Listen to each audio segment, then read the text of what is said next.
Hi, yeah. So we are in Parashat Lech Lecha, third parasha.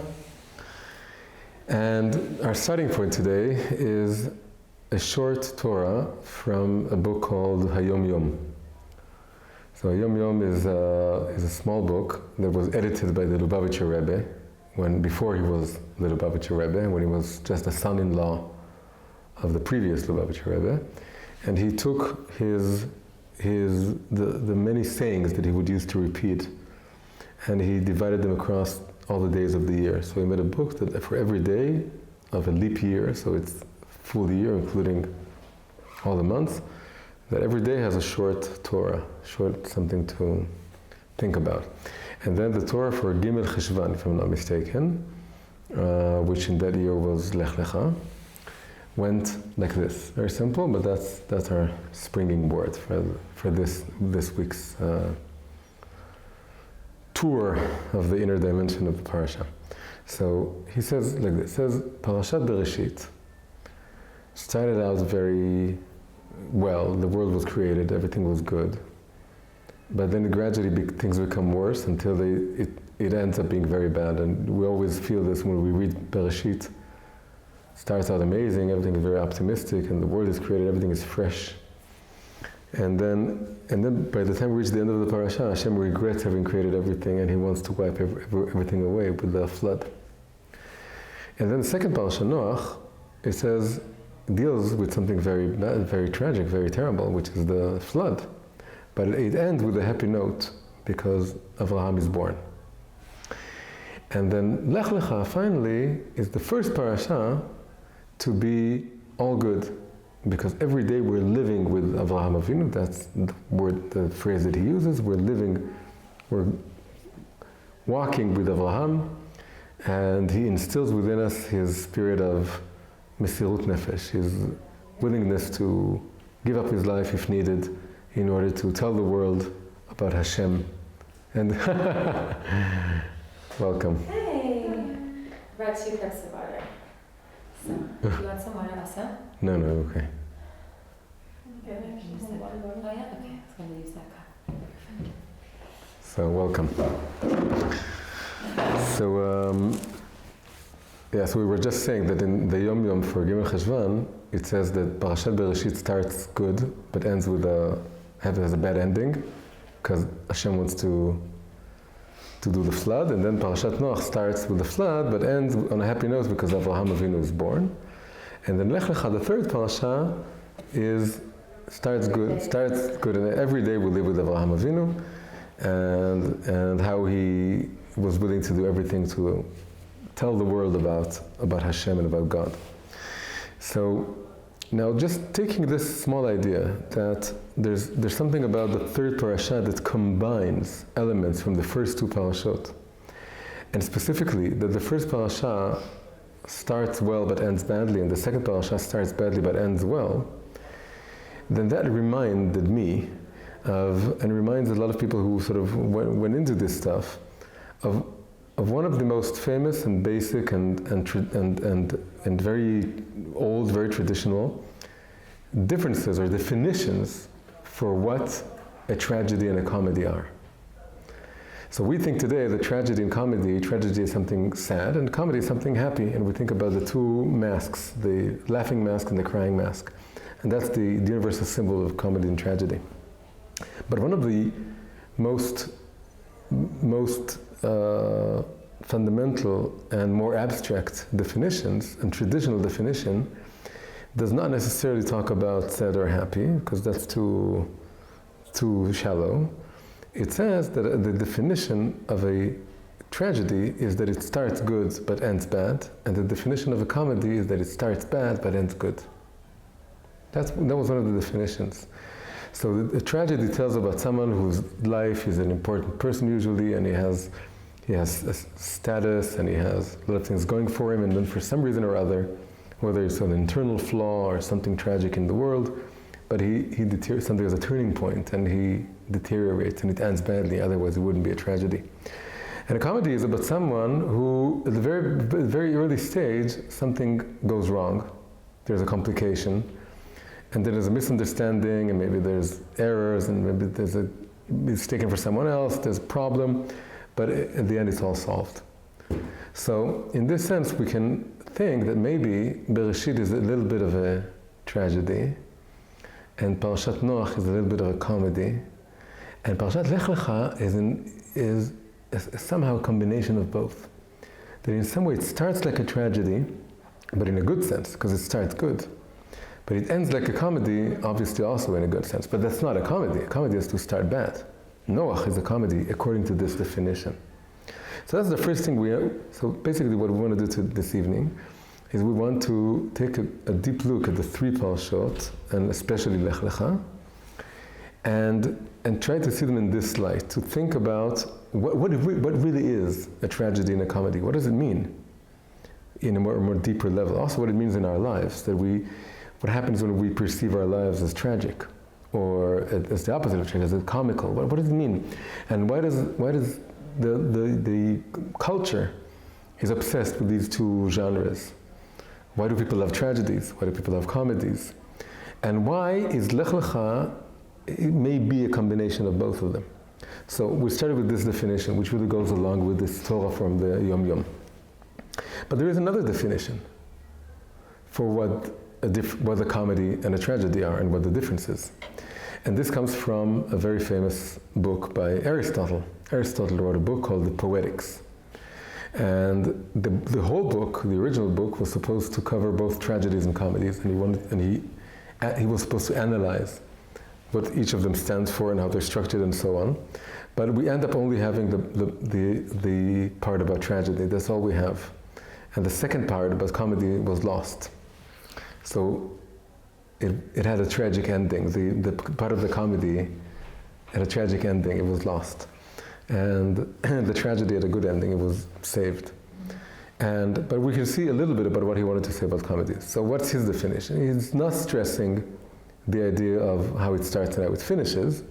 He stresses that the difference lies in the protagonist.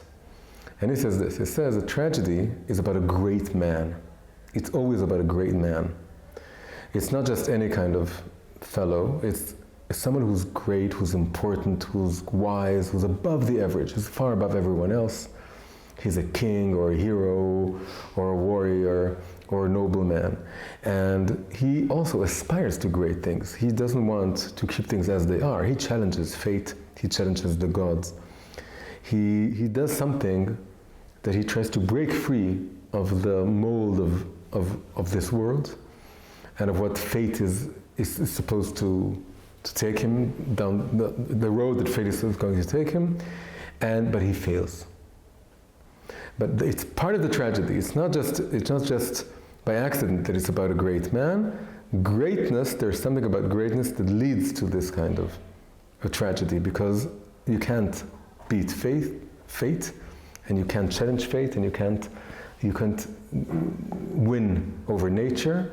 And there's something greater than you are, and because there's something greater than you are, then any attempt to be this great hero or warrior or someone who challenges his fate is doomed to fail. And why do we watch this? Why do we like this? Why do we enjoy this? Because we like experiencing intense emotions he talks about fear and mercy, of pity, fear and pity. We fear for his fate, that we know it's coming, and we identify with him, and also we feel pity over him. And really he doesn't say this, but really we're really thinking about ourselves. That we think that we are maybe also a little bit of tragic heroes, misunderstood by other people, and our great vision is nobody really understands it, and the world is not ready for who we are, and it sort of comforts us in some way to see this guy. He doesn't say this, but it's obviously there also. And then a comedy is exactly the opposite. It's about someone who's less than average. It's about someone who's very simple, who's not sophisticated, who's foolish or ugly or clumsy. There's something about him that's not, just exactly the opposite. And things get complicated for him. He's not looking for trouble. He's not looking to do something great in the world. He's looking to get along. He wants to have a simple, happy life. But it doesn't work out, but then it does work out in the end, and everything's okay. So it's not just, it goes along with the idea of starting well and ending badly, because the great figure of the tragic protagonist starts out well. He starts out with having something important in him and having an important position in life and so on, but it ends badly, and so it goes along, but the emphasis is now on the protagonist, not on the structure. And also, it's added that the tragedy and the comedy are meant for different people.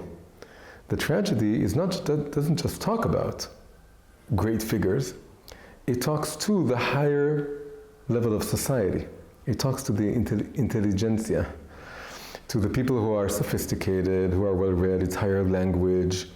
And these are the sort of people who like tragedies because they like seeing something that is deeper and more, in the sense that it's more honest. It looks at the world, it sees how the world is tragic and how things are dark.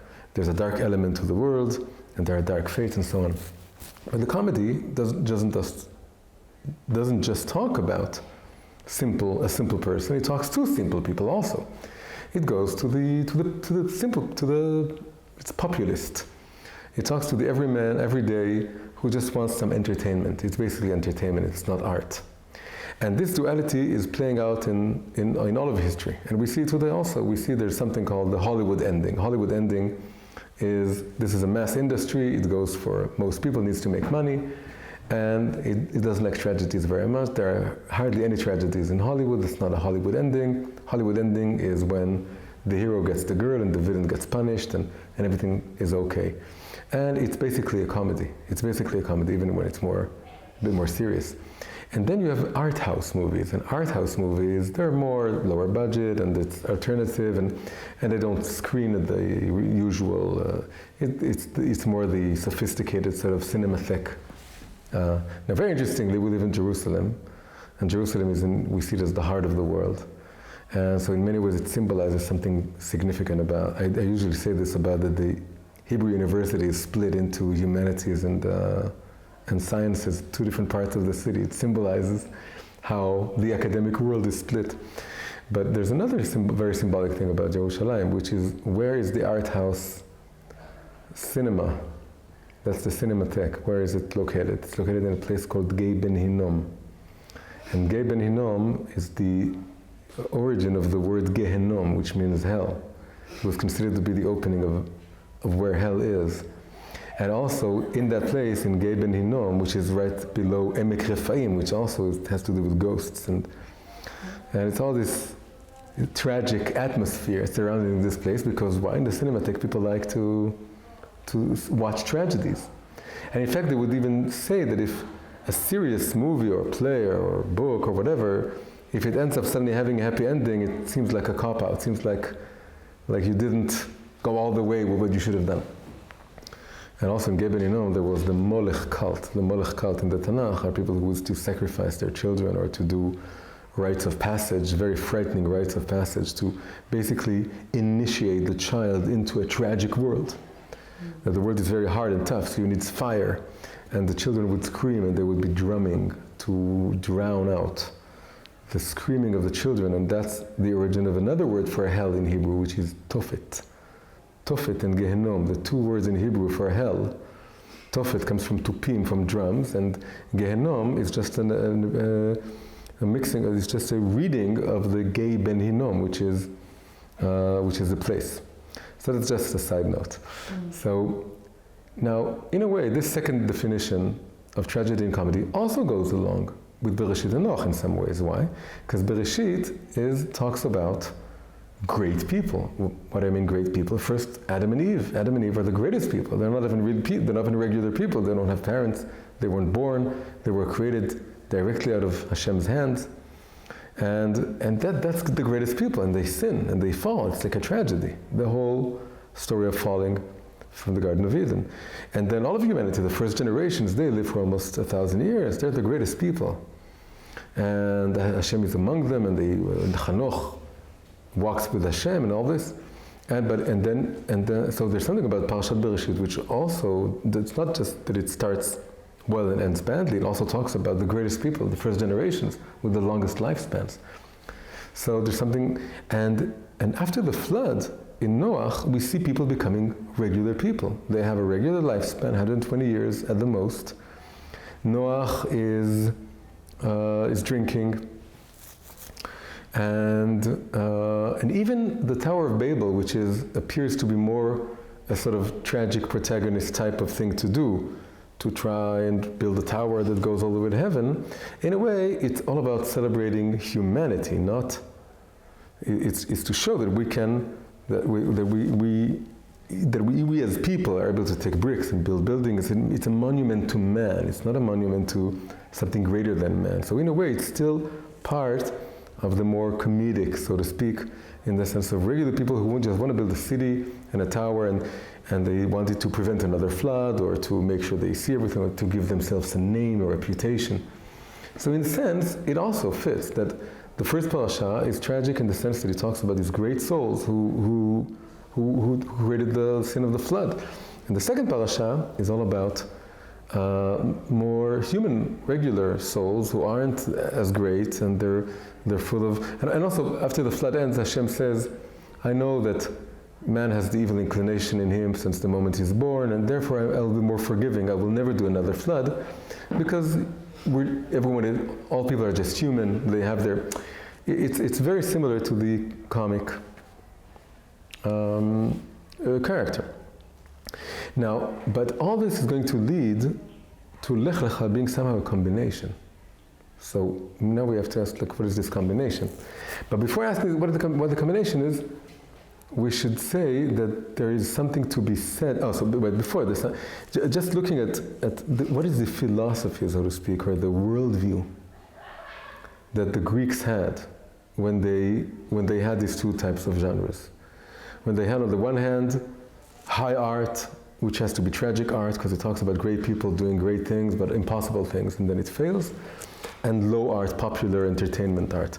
What's the message here? What's the worldview that's implied by this? And the worldview is basically, ultimately, it's a tragic worldview. And the comedy is just a part of this tragic worldview. The worldview says that the world is limited. There are laws to nature, there are laws of fate, and no one can overcome them. Even the gods can't change the ultimate fate, and obviously not the humans or the demigods and so on. They're all part of this. And if they try to change it, it's going to end up fulfilling the prophecy. And this is an ultimately very tragic worldview. And that's why the legacy of Greece is far more the tragedies than the comedies. And again, that's the high art. That's the most, because there's a theology or a worldview here. The worldview is that the world is closed. It's a closed circle. It's a closed world. And if you try to go beyond it, if you try to break the barrier and change the future and bring something great into the world, greater than what the world allows for, it can't. It can't work. It's not going to work, and it's going to be a tragedy. And why? How come the comedic protagonist has a good ending? We can say, but there's also the other genres. You also have the comedies. They have a good ending. Yes, but the reason they have a happy ending is that no one aspires to anything really great. They just want the complication to be solved and the problem to be, that a solution will be found, that you get lost and you get found again, and you lose something and you gain it back again. And by the way, the image of the comedic hero, who is the most famous comedian of all time? The most famous, like the symbol of comedy in the 20th century. Everyone knows him. The most famous, the most iconic comedian, Charlie Chaplin. So Charlie Chaplin, his character is called a tramp. He's a very simple person. He doesn't aspire to anything. He's a vagabond. He's satisfied. He can eat grass. He can eat shoes. Whatever is there, he has no, and it works out for him. Why does it work out? So ultimately, the comedy strengthens the narrative of the tragedy, because it shows us the only way to have a happy ending is when you think small. If you're going to think big, it'll be a tragedy. But you have to think, if you think small, then it'll work out, and you can be a small person but very happy. But if you want to be a great person, it's not going to work because that's how the world is. And that's why people feel, the more sophisticated people, that they like to watch the art house movies with the terrible endings, and they look at the dark side of the world and the soul. They feel that that's honest. That's real. In a way, and you can even see that if someone makes a movie that's realistic and honest, brutally honest, as people say, but then finally there's a happy ending, people would say, he copped out at the very end. It's like saying there is a God, and the God is the God of absurd, the God of tragedy. That's the real God, that's the real world. It's run by an evil God, and we have to bow down to the evil God and do tragedies. And if you do a comedy, then either you're just looking at a small picture, or you copped out at the end and you bowed before the avodah zarah of optimism. Optimism becomes the avodah zarah of this kind of tragic worldview. Now, before we go to Lech Lecha and say that we want to maybe get a combination, we have to say something lelamed zchut about this. And how can we lelamed zchut? We can say this. We can say that there's something very true about this duality, this either-or choice. And this either-or choice is, by the way, there was a Danish philosopher, his name was Kierkegaard, 19th century. And he had a book called Either Or. And the book Either Or was 2 volumes. The first volume was the either, and the second volume was the or. And it was all about his dilemma, whether he should go, that's the either. The first scenario is that he would be an artist for the rest of his life, and he would live a tragic lifestyle. He would go all the way to whatever it takes him, and he would explore the anguish in his heart, because art is all about expressing your anguish. And it's going to be a hard life, but very authentic and very aesthetic. He would go for the aesthetic in the sense of exploring, going into art all the way. But the other option, second volume, which is just as long, is the option of getting married and raising a family. And there's a woman who she wants to marry him, but it doesn't go with going all the way into art. And that's the venue of the ethical. There's the aesthetic and the ethic. And going into the ethical, and so how do we call these 2 versions? And why is there a reason why the first is tragic and the second one is? So in Kabbalah and Chassidut, we call this the world of Tohu and the world of Tikkun. And what is the world of Tohu? The world of Tohu is defined as having great lights, visions, ideas, things you want to bring to the world, things that are beyond things that you see here. But the vessels are undeveloped and narrow and childish and not realistic and not connected to what life is really able to contain. And what happens to the world of chaos? It breaks. It's a tragedy. The root of tragedy, of all tragedies, is in what in Kabbalah is called the world of Tohu. Tohu is the primordial chaos, but the primordial chaos, according to Kabbalah, is really the highest of lights, the most incredible of light, which is why we feel that sometimes tragic art is deeper, it resonates, touches something deeper, because it touches the greatest of lights. It touches Hashem where we don't understand Him fully, where He's not promising anything. It touches the infinity of Hashem. It touches what is beyond our control. But the world of Tohu is tragic in the sense that all these lights, the vessels are unprepared for them and they break. And going for this is the opposite of choosing life. Uvacharta b'chaim. So we can say there's something true about this duality. When we are at a crossroad of being an eternal student, an eternal artist, an eternal wanderer, who never settles down, this is ultimately a tragic lifestyle. It's full of lights of experience and emotion and desires, but the lights don't sit in vessels, and they break the vessels, and people like this, they die young.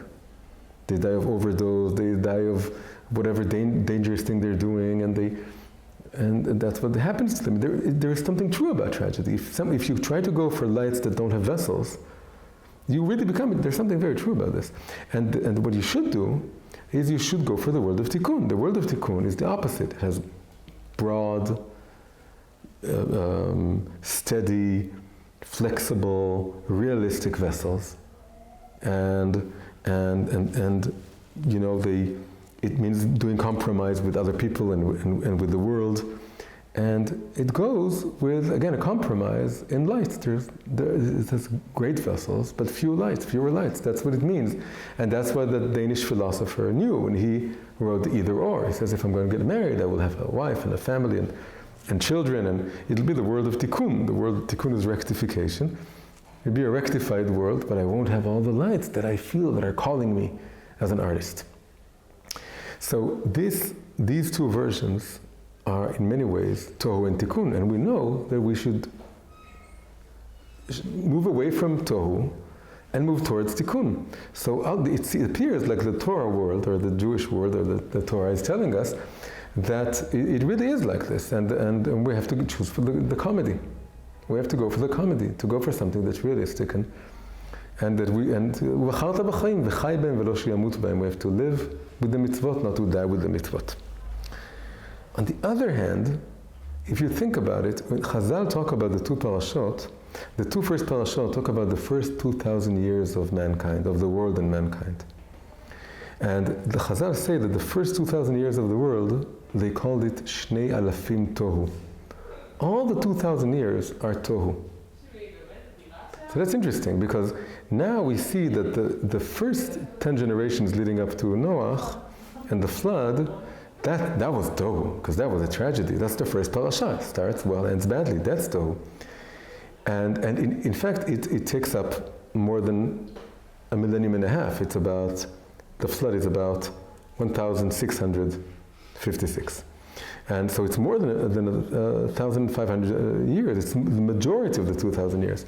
But then Noach, that appears to be the world of comedy and the world of tikkun, because it starts bad and ends well, because it's more human, because it ends with Avraham and so on, we would think that's the world of tikkun. But no, it's part of the 2,000 years of Tohu.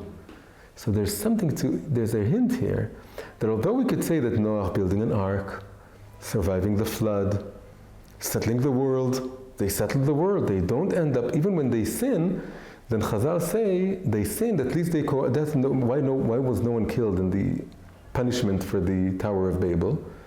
Because Gadol HaShalom, they cooperated, they worked together, they were a very advanced civilization. They had a good one language, they had technology. It's the world of tikkun. Why is it part of the 2,000 years of Tohu? So there's something that is sort of hinting and telling us that even this kind of tikkun, the comedy lifestyle, not aspiring too much, thinking small, just building your home, not thinking about the great lights of Tohu, we would think it's a great thing, he went for tikkun, that's wonderful. That this is also a kind of Tohu. Why is it a kind of Tohu? Because as long as we're in the either or mentality, just the first two parashot, it's two parashot. A third parasha is a third path. It's a middle ground, it's another option, it's a combination. But before we have the third, like the third line of the Sfirot, we have one and the other. Before we have the third element, which creates, so although the first one is obviously Tohu, and the second one is more Tikkun, the fact that we're still in the world of duality means we're still in a Tohu world, in a chaos world. And in fact, in Kabbalah, the definition for the world of chaos is that it only has the left axis of the Sfirot and the right hand axis of the Sfirot, and it doesn't have the middle one. There's no middle ground, there's no combination. That was the Kierkegaard's dilemma in the either or, and that's what we have when we just look at the first two parashot. So they're all Tohu. Even the Tikkun is part of a greater Tohu, unrectified reality in which we think you either go to a tragedy, and that was the Greek mentality also. If you want to go to high art, go to the Athens Cinematheque and watch a tragedy. And if you want to be entertained, then go see one of the comedies. But there's no middle ground. Even when it was later invented, the word tragicomedy, which was invented, I saw today as I was preparing the class, by a Roman playwright of comedies. So he wrote it as part of a comedy, and it's no coincidence that the noun is comedy and tragedy is the adjective, tragicomedy in one word. Because it was more like a comedy with a bit of tragic elements or something that had to do with tragedy. But there's no real combination. But we believe and this is an important notion in Kabbalah and Chassidut, that why is the world of Tikkun also, in a way, still part of the 2,000 years of Tohu, part of the world of Tohu? Because that's not the ideal, the world of Tikkun. Tikkun is just a step, it's just a stage. The ideal is something called, is a combination. It's called lights of Tohu, lights of chaos, in vessels of Tikkun. We somehow have to take the higher lights of tragedy. Tragedy deals with the higher lights. It's no coincidence that it's a more sophisticated form of art, that it resonates as something that it echoes something deeper about human nature and the world. And it's just that it ends up saying that the world is tragic and everything is tragic and the world is run by an evil God or by no God at all. So that we don't agree with, but the lights that are in there, the sparks, are very high. And the comedy that hopes and aims at a happy ending, and also has a hero that's humble, that he doesn't think of himself as something greater than what he is. There's something also good that's better vessels, and a combination of lights of Tohu with vessels of Tikkun, lights of chaos with vessels of rectification, would have to combine it's really lights of tragedy in vessels of comedy. Mm-hmm. Tragedy lights in comedy vessels. And this was all hinted at by this Yom Yom that talks about Lech Lecha being a combination of both. So now let's move on to Lech Lecha.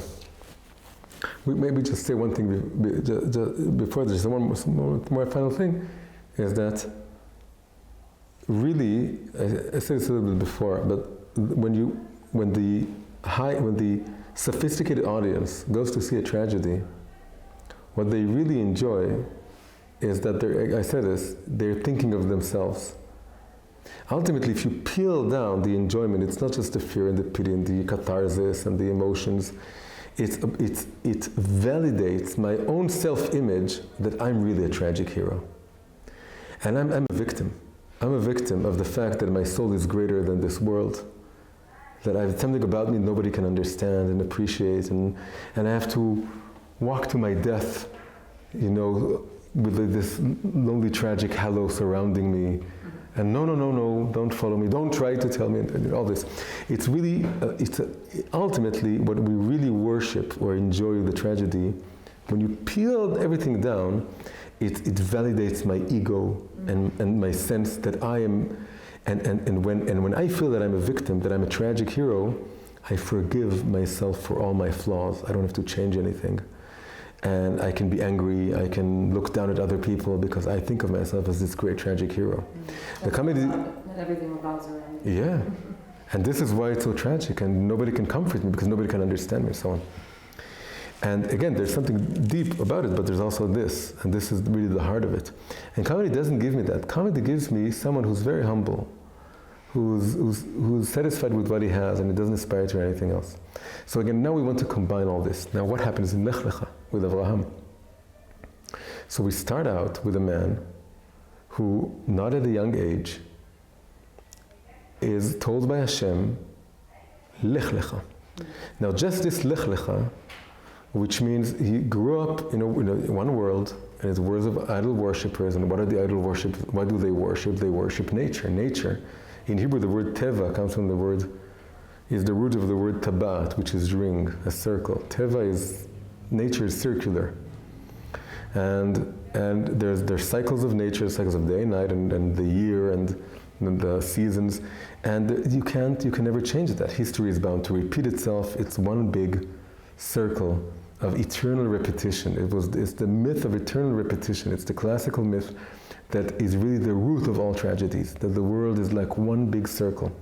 And when the Rambam, Maimonides, talks about the world before Abraham, he says that once everyone forgot about God and they started worshipping the idols, the world would turn and turn and turn until there appeared the pillar of the world, Abraham. And it very clearly is using the image of a wheel and then of a pillar, which is moving from a circle to a line. Lech Lecha is creating a line that breaks the circle. The fact that Abraham is able to break his father's idols, to go against where he grew up, Lech Lecha me'artzecha moladtecha me'beit avicha, from your country and your birthland and the house of your father, and you leave everything behind you, and you create a line. The word for line in Hebrew, kav, is the root of the same word. It's the root of the word hope, tikva. Tikva is the opposite of tragedy. You can see the word as a tragedy if you think it's all this circle. But if you say, no, I can break out of this circle, and I can draw a line, and I can do Lech Lecha, go to you, go to yourself, go for you, go for your higher future self. And it's different than your past self. You can go in a different direction. You're not bound by the past. You're not bound by circumstances. You're not bound by nature. All this is it's optimistic, but that's the beginning of the tragic hero. Because the tragic hero, that's what he tries to do. He tries to go beyond what he was ascribed or assigned by fate. But he believes, they all believe, the Greeks, that it can't work. So he tries it. It's futile. It can't work. So again, Avraham, Lech Lecha starts like a tragedy, right? It starts well and ends well. It starts like a tragedy. So he's taking off with the same starting point as the tragic hero. I'm not settling for this. I'm not going to settle down and be just an okay person and do what's expected of me and go in the footsteps of my father and maintain this circle of lies that I can't stand anymore. I'm going to rebel. And this rebelliousness is the tragic protagonist's mentality and his trait. It's the trait of a tragic hero, but it's not yet tragic. The tragic hero doesn't start out tragic. He starts as very optimistic, but it doesn't work out for him. So he breaks out, and then he goes through trials, and he goes on. And regarding Noach, it was said, Et ha'elokim italech Noach. Noach walked with God. God told him where to go, and he went alongside with him. He told him, build an ark, save yourself and your family. He did so. He didn't argue, because he was a comic hero. He didn't aspire to anything beyond what he was told. He was told to build an ark and save himself. He built an ark and saved himself and his family. He never once suggested maybe Hashem should save Avraham, because he's a comic hero. He thinks in a small circle. Well, he is tzaddik compared to his generation, but he's still a comic hero in the sense that he doesn't initiate anything different. But Avraham does initiate. When Avraham is told, next parasha, that Hashem is going to destroy Sodom and Gomorrah, he argues. He says, maybe you should save it, maybe you shouldn't. Right, the famous image is that Noach is a tzaddik with a fur, and Avraham is a tzaddik with a furnace, with an oven, not an oven. How do you say an oven is for cooking, for heating? A heater. Yeah, so furnace is nice, fur and furnace. So the idea is that when you're cold, you can heat yourself in two ways. You can put a fur and then you become warm, but everyone else stays cold, and you can light a fire. And Noach thought small, so he was told, put on fur, and he put on fur, he put on the ark. But Avraham, when he was told that this tragedy, this great punishment is going to happen, he started arguing and judging Hashem. That is not walking with Hashem, it's walking before Hashem. That's what Hashem tells him. Walk before me. Hitalech lefanai. I want you to initiate. I want you to argue with me. I want you to think beyond what I'm telling you. I want you to be yourself. I want you to be like the tragic protagonist, and I'm going to make sure it's not going to be a tragedy for you, because I'm the real ruler of the world, not the tragic God. There is a landlord to the city behind the fire, behind the palace burning.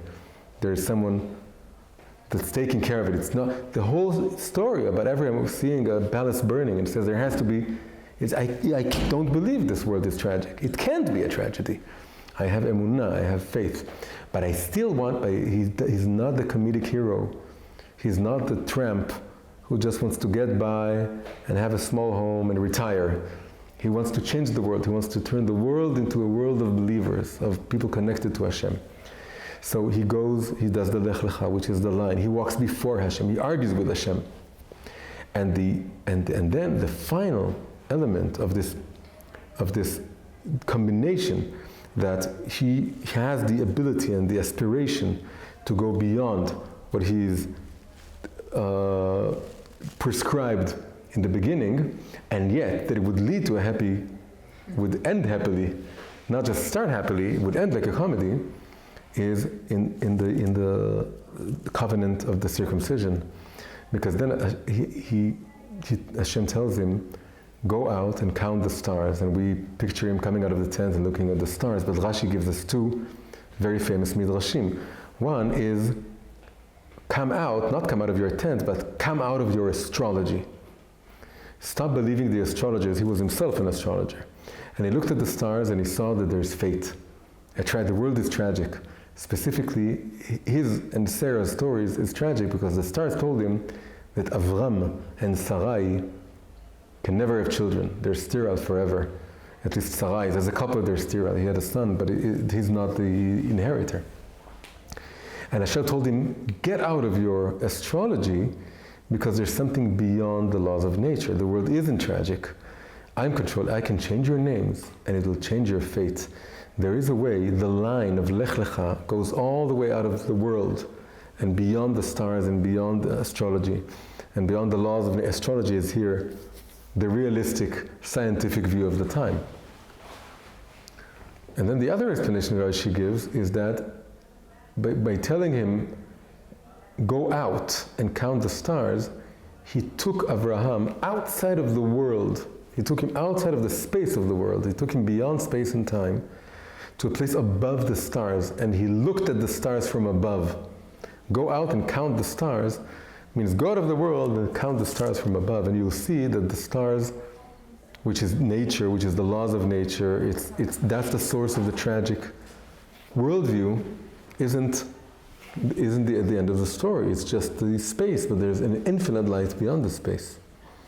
And this is the moment in which Abraham, who believed in this all of his life, because he went through all the trials, and he never lost his faith, and Sarah a little bit falls into the tragic trap, because when the angels come next parasha, and they tell Abraham that he was going to have a son, although he's 99 and she's 90, then she laughs.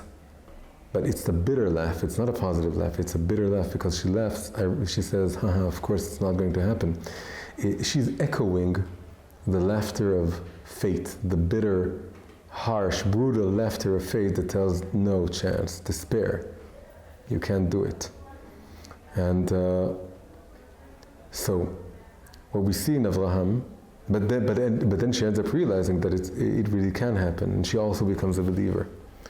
So what we see in Avraham is something very, very beautiful, which again, we started with the Yom Yom, that with two parashot, and Lech Lecha is a combination, but we see it's a combination in far deeper ways than we could have imagined. It's because Avraham is a combination of the tragic protagonist and the comic protagonist. From the tragic protagonist, he takes the belief that there's more to life than this.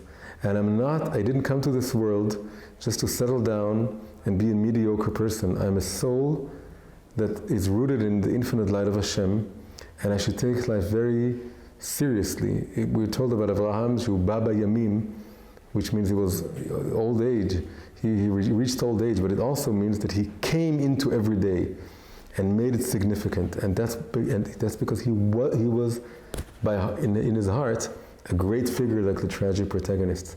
But it took from the comic protagonist the lowliness and humility and humbleness of someone who says, I'm not really the protagonist. I'm just doing this. Hashem is the protagonist. I'm doing it for him. And this is what happens in the covenant of circumcision. Because circumcision is when you're willing to diminish yourself in order to make room for something beyond you. The covenant of circumcision is both making room for Hashem. It's not just about me, it's about I'm part of something greater, which is Hashem. So I'm like the tragic hero in the sense that I want to be connected to this. I don't want to leave it to other people, to Hashem. I have to be part of this, I have to play a part. But on the other hand, I'm not the focal point here. The focal point is him, and I'm just making room for him. And it's also making a room for your spouse in a way, because it's the same organ of the union of man and woman, which means that he diminishes his own sense of self which is what the tragic hero has, and the audience of the tragedy, likes to feel itself and to experience itself as being this great, misunderstood tragic hero. But diminishing that is making you more like Chaplin's tramp, someone who is. There's something also very amusing about a 99-year-old man circumcising himself, and it's not coincidence. There's something funny about this. Something strange and funny that suddenly he has to do this change, and you need to take yourself not very seriously in order to do this in some way. You need to say, like, you know yourself so much, you feel yourself to be so whole, and then I can take something away, and there's something. That's why it ends it starts like a tragedy, it ends like a comedy, and that's why it's all good. So there's something. It's just very beautiful about this combination that and if we're in this atmosphere of theater, then we have a famous writer, who wrote the modern tragedies, were the Greek tragedies, but who was the greatest modern tragedy playwright? Greatest, biggest playwright of all time. Shakespeare, yeah. Yeah, so Shakespeare said, the world is stage, and everyone should play its part. But we should add just one more sentence to this. The world is a stage, and we should all play a part. That means you're not going to be like the comic hero who's not looking for anything. You want to play a part, you want to do something significant. But you have to add a line, and there's always a replacement. Don't think that it's all up to you. Lo alecha hamlacha ligmor, ve'en ata rashay libatel mena. You don't have to finish the job, but you can't run away from it. You have a job to do, you need to do it. You need to play the part, you need to take your life seriously, you need to go for the big lights, but in a way that's circumcised, that's diminished, that's humble, that's saying, well, it's not up to me to finish, and if I don't do it, someone else will, because I'm not the... There's a beautiful story that I heard recently, that in the first days of the State of Israel, the first president, called Nasi, the president of the State of Israel was called Zalman Shazal. And Shazal is Shneur Zalman something, and he came from a Chabad family, like many of the great Zionists. But he was secular, he was Zionist. And in his home, in the Bet HaNasi of that time, every week there was a shiur, a Torah class for David Ben Gurion and him, and Gershom Sholem, and all the greatest professors of the Hebrew University. And the teacher was this Chabad rabbi, and he would teach them every week Torah. And the greatest people came there, and they were all quite old. And then he felt that he was too old and too weak to do this, and he looked for someone to replace him. And then he approached this very young, unknown rabbi. At the time, was 30-something. His name was Adin Steinsaltz. And he asked him to take his place and to continue. It's not a class that you stop with all these important people. And Rabbi Steinsaltz was very hesitant because he was very young, and the people were very old and important and well-known. And so he wrote the Rebbe. And he told the Rebbe, I don't know if I should do this. And the Rebbe told him, don't worry, they're not coming there to listen to you. They're not coming there for you. They're coming there to listen to the age-old wisdom of Torah, which is being passed down from generation to generation. And you happen to be the final link in the chain for these people at that situation. And after you, it'll be someone else. And you're the last, so that's beautiful. He's telling, go, Lech Lecha, go to these people are greater than you, and don't be afraid, and this is your shlichut. But you should think of yourself as the last link in a chain. You should think of yourself like the comedic hero, not like the tragic hero. So you aspire for great things, but you do it in a way that you maintain the humility of someone saying, I'm not doing this for me, which means that if I fail, nothing tragic happens. I'm still going on, just like Abraham did. But maybe also it says, midgets and giants' shoulders. That picture, I wonder if that relates also to this idea of being the last link in this. Yeah, I want to be higher than previous generations. That means I aspire to something. But I also think of myself as very small compared to them. It's not, and it's all by virtue of them. It's all because I wouldn't have been able to do anything without them, and I can only see farther because I stood on their shoulders. So we started out with the Yom Yom and just how it starts and how it ends, but we see now that there's really something far deeper going on. That Lech Lecha is a combination of the first two parashot. That's really the first parasha of rectification, of tikkun. We would think that Noach is already the beginning of rectification. but it's still situated within a broader context. There's still a tohu context of either or, of the tragic heroes of the first parasha, and the comedic choose life, but a life that ends up Noach being drunk in his tent. Because when you think too small, that's what happens. You become a man of the earth, you become something very too earthly. And the Migdal Bavel is also, it's this great feat of humanity, of mankind, but it's all about preserving the physical, natural order of things. And in fact, it was said that they built the tower in order to prevent another flood from happening, because they thought the flood was a recurring natural phenomena. They were still trapped. They're still all trapped. Like I said before, that in Greece, tragedy affirms the tragedy. It tells us happy ending is only possible in a local context. In a global context, it's all tragic. So Abraham is really the founder of the true tragicomedy, and we can call the title of this class is the Divine Tragicomedy, because there was this famous work of art called the Divine Comedy, La Divina Commedia. And what is the Divine Comedy? It was written by 13th century Italian poet Dante. It wasn't a comedy at all. It wasn't funny in any way. It just describes a journey from hell to heaven. That's why it's called a comedy. And it's a divine comedy because it goes all the way to God. It goes from the bottom of hell to the uppermost level of heaven where God is. And this whole idea, it comes from Christianity, which comes from Judaism, which comes from Abraham. There could never have been this notion of a divine comedy. It's always weird to listen to that combination. What does it mean? So that's what it means. It means it's a very serious poem, epic poem, but it talks about, it just goes from bad to good. And he talks about, and it's a simple man. He's a regular man. He's talking about himself. Dante is just a poet. He's not old. He's 35. And he wants to know Hashem, and then he goes through this journey led by other people. All this was copyrighted by Avraham Avinu. He made this novelty that you can combine the two and create the true divine tragicomedy. And it has to do with the circumcision, the sense that this is where you diminish yourself in order to be, and then you're able to do the greatest of things without feeling that you're the tragic hero, which this is what turns it into a tragedy, when it's about you.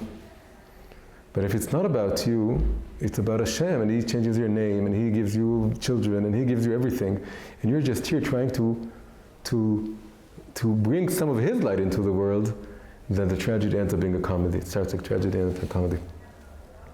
And the final thing is that we can see all this very, very beautifully in the story by Rabbi Nachman about Chacham ve'atam, the wise man and the simple man. It's a beautiful repetition of this idea that the wise man is really the tragic hero. He's so wise, he thinks about himself all the time. He wants to work in every profession, to do everything, and he deteriorates more and more.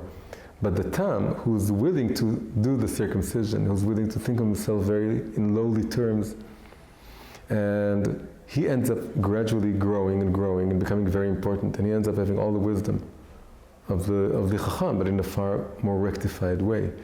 So he accepts the invitation to come to the palace and to meet the king and to rise up. He accepts this because he's willing to do great things. He's not the regular comic hero who doesn't want.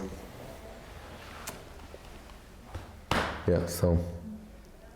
Thank you.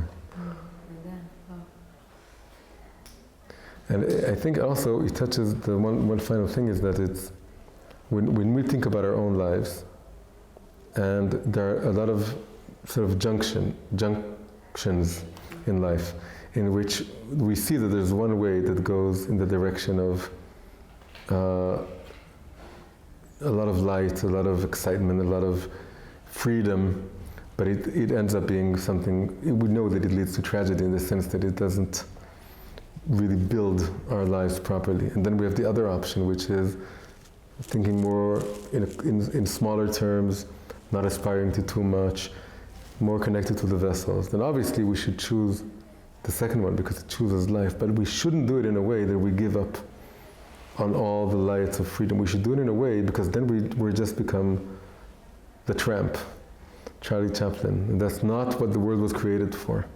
And that's why Avraham is all about Lech Lecha and breaking his father's idols and not accepting the fate ascribed to him. You want something greater, and that's why we're here for. And if you constantly remember this, if we're not doing whatever it is we were meant to do, then it's a big waste of everyone's time and our own soul's energy.